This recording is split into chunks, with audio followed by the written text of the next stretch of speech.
Hi hello.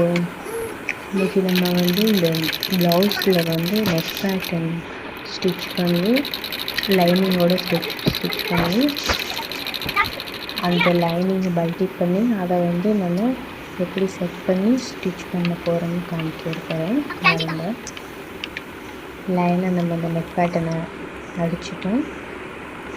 இப்போ அதில் ஒரு சின்ன சின்ன கட் கொடுத்துக்கிறோங்க.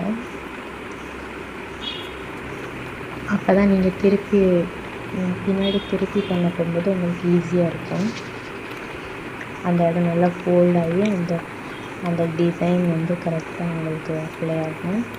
ஸோ இப்படி கட் பண்ணிவிட்டு லைட்டாக கட் பண்ணணும். இந்த ஸ்டிச்சோடு கட் பண்ணிடக்கூடாது. இப்போ பாருங்கள், நம்ம ப்ளவுஸ் பீஸோட அந்த பின் பக்கத்தை ஸ்டிச் பண்ண போகிறோம். பின்னாடி பார்த்திங்கன்னா நல்லா அதை டைட்டாக இழுத்து விட்டுக்கணும். இப்போ நல்லா செட் பண்ணி வச்சிட்டிங்க. இப்போ பார்த்திங்கன்னா அந்த நெக் பேட்டர்ன், நான் எந்த நெக் பேட்டர்ன் தான் இந்த ப்ளவுஸில் அப்ளை பண்ணியிருக்கேன். உங்களுக்கு எந்த பேட்டர்ன் பிடிச்சிருக்கோ அது மாதிரி நீங்களும் பண்ணி லைனிங் அடிக்கிறது ரொம்ப ஈஸியான ஒரு இது.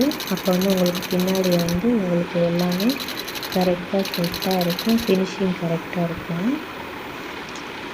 ஸோ இப்போ நம்ம அந்த வளைவு கிட்ட மட்டும் நம்ம கொஞ்சம் கேர்ஃபுல்லாக அடிக்கணும். இப்போ நம்ம அடித்து முடிச்சாச்சு.